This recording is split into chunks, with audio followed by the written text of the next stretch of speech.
In this video, let's take a look at the third tool, MOBSF.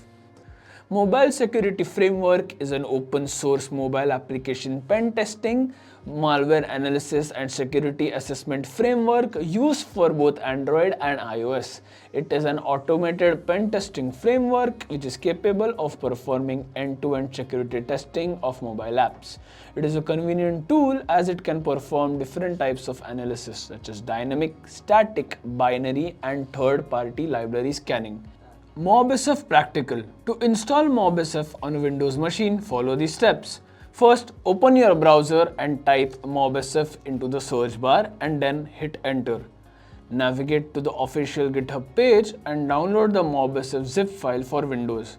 Go to the downloads folder, unzip the downloaded file, open the unzipped MOBSF folder and launch a command prompt terminal by typing cmd in the search bar and hitting enter to launch the terminal.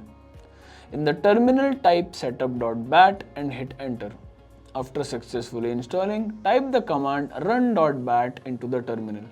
Open your browser, navigate to http://127.0.1:8080. The MOBSF is finally ready to use.